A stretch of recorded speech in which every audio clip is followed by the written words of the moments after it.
Taurus. Taurus. Hello, my dear Taurus.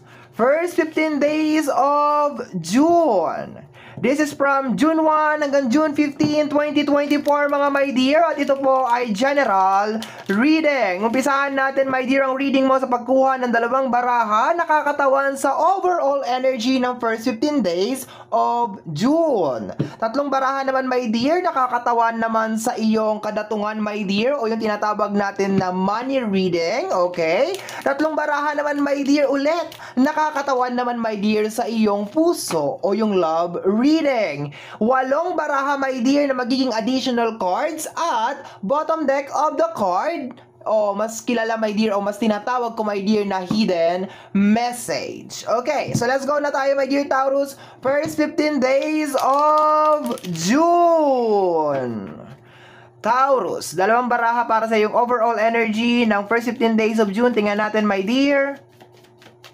My dear Taurus, first 15 days of June, we have here the 10 of Pentacles. Okay? Ang kasama ng ating 10 of Pentacles, my dear, ay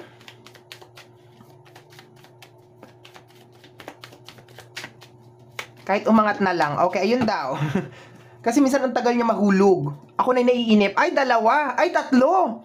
Akalain mo yan, my dear Taurus, tatlo. Dapat dalawa lang to. Ibig sabihin na super overwhelmed. Ibig sabihin napakaraming message, my dear, ang gustong sabihin sa'yo para sa first 15 days of June. Etong card na to, my dear, is very positive na cards to. May kinalaman sa usapin ng pinansyal. May kinalaman din, my dear, sa pamilya. Okay? Ang kanyang kasama ay the Sun card. Okay, my dear? Congratulations. Okay? Napakaganda, my dear. Nag-uumapaw ng blessing, my dear. Okay? Ang kasama niya, my dear, is the Page of Pentacles. Manibagong pagkakaperahan, my dear. Umuulan ng blessing, opportunities, my dear. Page is fresh start, my dear. Fresh. Fresh. Sariwa, my dear. Okay? Sun card, energy ng new beginnings. No? So, kung medyo hinahagupit ka, my dear, ng mga problema lately, congratulations! Matatapos na siya. And the Page of Cups, mga bago to, my dear. No? Fresh. Fresh, new beginnings, posibleng panibagong trabaho. Nakikita ko, my dear, yung paggaan, my dear, ng pasok ng first 15 days of June para sa'yo, my dear. Okay? Posibleng panibagong love din to, my dear. New love. New opportunities. Kasi mga page siya, my dear. Okay? Bago lahat. Lahat ay fresh. Okay? Nakukuha ko yung pagbangon mo ulit, my dear Taurus. Very, very nice. Pero, energy lang yan, my dear, ng first 15 days of June. Nagiging mabait sa'yo, my dear Taurus, ang first 15 days of June. Magbubukas, my dear, lahat ng opportunity para sa'yo. Tingnan natin, my dear, bakit nandito ako? Dito pa rin pala. Tingnan natin, my dear, yung iyong 3 cards sa iyong money. Tingnan natin kung anong reaction mo dito sa energy na yan. Okay, tingnan natin. We have here the 5 of Sword. Okay, tatlong baraha tayo dyan, my dear, ha? Tatlong baraha. So far, ang ganda nung June. Mabait sa'yo ang June. The 6 of Cups. Okay? Meron ka ditong mapapatunayan, my dear. Okay? Meron ka ditong mapapatunayan. It really doesn't matter kung sinasadya mo bang patunayan o nakaplano mo bang patunayan or parang aksidente lang, my dear, pero meron ka ditong mapapatunayan kasi itong 5 of Sword na to, my dear, may kinalaman to sa parang confrontational. Okay? Nako-connect din to, my dear, confrontational. Tama ba ako? Yung parang, confrontational. Yung pag-uusap na parang nagsasagutan. Parang ganon. No? Nako-connect to. No? Eto din card na to, my dear, ay nako-connect din to sa energy na parang pinababayaan ka, my dear, sa mga problema. Pero sa paglabas ng 6 of Cups, connected sa energy sa past, nararamdaman ko, my dear, na meron ka dito mapapatunayan, lalong-lalo na, my dear, sa usapin ng pinansyal. Okay? Kunin pa natin yung last card. Parang meron mapapahiya. Meron mapapahiya. Okay? Let me see.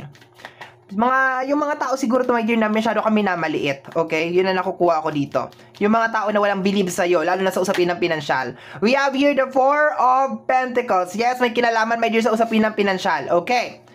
Nakukuha ko dito, my dear, ang paglabas, my dear, ng iyong kakayanan na may kinalaman sa usapin ng pinansyal. Stuck situation to, my dear, may kinalaman sa usapin ng pinansyal. So, ibig sabihin, my dear, ma-overcome mo yung isang problema na may kinalaman sa usapin ng pinansyal, okay? And parang mapapatunayan mo sa mga tao na parang pinababayaan ka or hindi ka sinusuportahan, my dear Taurus, na nagkamali sila ng tingin sa'yo. Okay? Ang ganda ng energy ng June. Di ako makarecover sa energy ng June para sa'yo. Dito, my dear, okay? Meron pa rin problema sa usapin ng pinansyal, pero parang dahan-dahan na siyang na-overcome. Okay? Dahil sa pagpasok siguro nitong dalawang bagong energy na to, fresh energy, no? Kaya nga, ma-activate, mapapatunayan mo, my dear, sa mga tao na parang mali yung tingin nila sa'yo, mali yung pagmamaliit nila sa'yo, or mali yung paghuhusga nila sa'yo. Yun ang nakukuha ko dyan. Punta na tayo, my dear, sa energy ng love. We have here the Magician. May papasok na love para sa'yo, my dear. Okay, there is a love na papasok sa'yo, my dear. Kasi Magician yan. Posible, my dear, na meron kang minamanifest na tao na makukuha mo na siya. Diba? Kasi Magician yan, my dear, eh. Ikaw na. Diba? Okay, let's go tayo, my dear. We have here the Hierophant. O, patay ka dyan. Okay. And the Queen of Cups, my dear. Uy! Ang lakas ng power mo, sobrang lakas, nakaka-overwhelm, lalo na sa energy ng love. Meron kami na manifest na tao, makukuha mo siya, my dear. Okay, makukuha mo tong tao na to. Pakiramdam ko, i-approach ka nitong tao na to. Posible meron din siyang energy na kapwa mo rin Taurus. Ayan, oh. Okay, posible meron din siyang earth sign na energy, Taurus, Virgo, and Capricorn. Nakukuha ko rin ng energy ng Leo. Nakukuha ko rin ng energy ng Pisces at saka ng Cancer. Okay? So, Leo, Taurus, Virgo, and Capricorn, pero mas malakas yung energy ng Taurus, Pisces, at saka Cancer. Okay. So, yun ang mga nakukuha ko na zodiac sign dito, my dear. Okay. So, ang nakukuha ko dito na energy, my dear. Una, pagsampa, my dear, ng first 15 days of June, meron pa ni bagong mga oportunidad, my dear, na magbubukas para sa'yo. Posibleng mga offerings, pagkakakitaan, sa energy ng Page of Pentacles. Kaso, meron pang Page of Cups, my dear. So, meron mga panibagong love na darating din sa'yo, my dear. Okay. Dito, my dear, sa energy ng pera, dito sa taas na to, my dear, may issue from the past. Okay. May issue from the past, posibleng minaliit ka, posibleng pinabayaan ka, posibleng sinadya na maghirap ka, my dear, okay? Posibleng walang pakialam sa'yo, so on and so forth. Pero, nakukuha ko dito yung pagbangon mo, my dear. Kaya meron mapapahiya, no? Parang magpapasalamat ka rin dito, my dear Taurus, sa sarili mo na hindi ka masyadong nakinig sa mga sinasabi ng mga tao tungkol sa'yo, na hindi ka naniwala na wala kang kwenta or something like that, na wala kang kakayanan na mabago ang buhay mo, or wala kang talent or something. Hindi ko alam kung anong sinabi nila sa'yo, hindi ko alam kung anong pamamaliit ang ginawa nila sa'yo, my dear Taurus. Pero, magbabago yun, my dear, sa first 15 days of June. Sa energy ng love, my dear, may papasok na love. At ang isang energy na nakukuha ko dito, my dear, is parang ang tagal-tagal mo na siyang minamanifest, okay? Kumbaga sa direct to the point na usapan, my dear, parang ang tagal mo na siyang gustong tikman. Ikaw na talaga.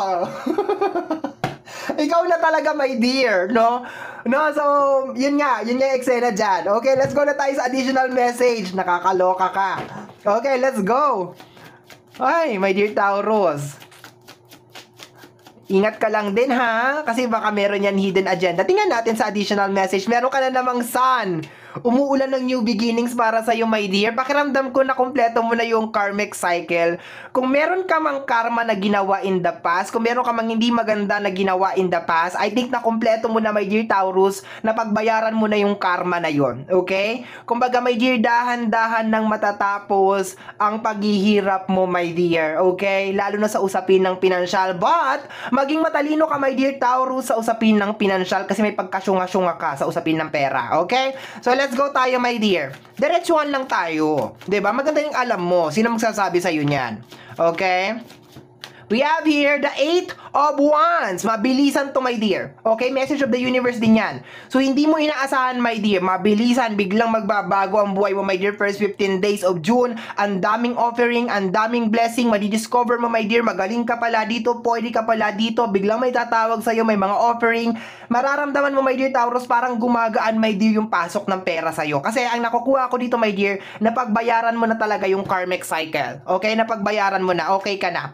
Okay? We we have here the energy of the moon card. Okay? Merong mga panibagong daan na ipinapakita sa iyo, my dear, sa paglabas ng moon card. Posibleng konektado sa mga problema mo at kung paano mo masusolusyonan itong mga problem na ito, my dear. But so far, ang ganda nung energy. Kung mas malalim na energy, mas misteryoso, posibleng, my dear, na baka meron din mga lihim na mabubuksan na, my dear, or malalaman mo na yung kasagutan. Okay? So, parang ano to, my dear? Parang lahat ng gusto mong mangyari, parang dahan-dahan na talaga siyang nangyayari. No, yun na nakukuha ko lang dito.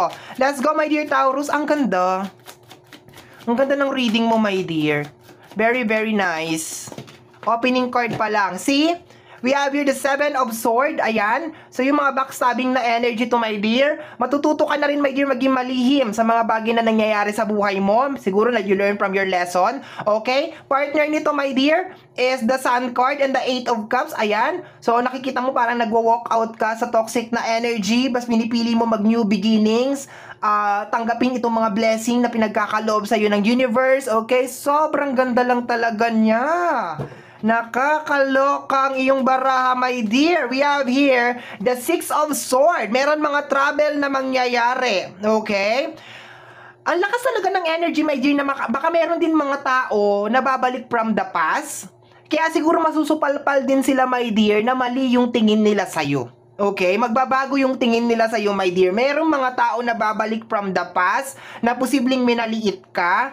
Pakiramdam ko, my dear, parang hindi mo naman intensyon talagang maghiganti. Nagkatagpo lang talaga na siguro parang ang universe na rin sigurong gumagawa ng paraan, di ba? Para turuan ng leksyon itong mga tao na to, itong energy na to. Kasi parang may nakukuha akong energy na mayroong magbabalik sa buhay mo.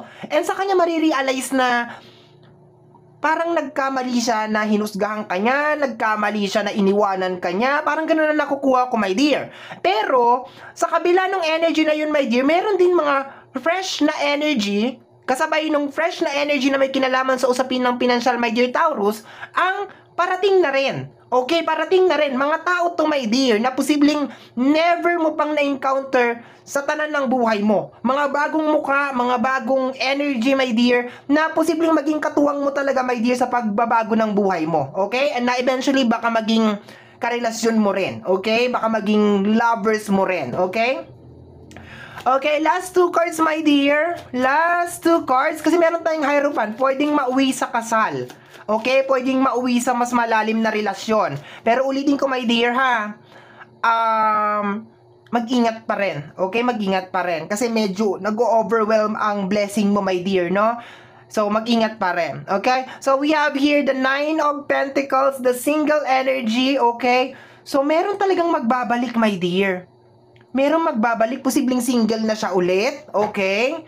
Posibleng nahiwalay siya, or posibleng malungkot tong tao na to kasi partner niya ang moon, okay? Pero meron talagang magbabalik, my dear, ang lakas ng energy niya, okay? Last card tayo, my dear, last card, my dear Taurus. Okay, grab mo tong opportunity, my dear, alagaan mo ng mabuti, ha? Alagaan mo ng mabuti, okay? We have here the 5 of Cups. Ito na yung mga backstabbing energy, my dear, na sinasabi ko kanina. Yung mga nagdudulot sa'yo ng mga misfortune. Malalaman mo na rin, makikilala mo na rin sila. Okay? So, bottom deck of the card is the Knight of Cups. Ayan, oh. My dear, just stay strong. The King of Pentacles, energy of provider, and the Queen of Pentacles, my dear. Allah, ang ganda nung card mo, my dear. Sobrang ganda, my dear. As long as stay strong, focus ka sa goal mo, my dear. Matuto ka sa mga katangahan na ginawa mo in the past. Pahalagahan mo yung mga papasok na blessing sa iyo ngayon. And of course, matuto ka maging mapanuri, my dear, sa mga taong papasok sa buhay mo. Matuto ka talaga sa mga pagkakamali mo noon. Kasi pang ilang cycle mo na to, my dear, na binibigyan ka ng second chance. So please, my dear Taurus, alagaan mo. Congratulations, my dear. Natapos mo na ang isang napakabigat na karmic cycle ng buhay mo. Nagbukas yung ilaw. Okay? So, my dear Taurus, yan ang reading mo para sa yung first 15 days of June. Somehow, my dear, kung nagustuhan mo, especially kung napadaan ka lang, don't forget to subscribe. Pag-click lamang po ang notification bell para ma-update ka sa aking mga upload. And free to like, free to share, free to comment sa lahat ng ating mga videos. Once again, my name is RJ, also known as Apo J. Maraming salamat po. And until next time, bye-bye. Thank you, my dear.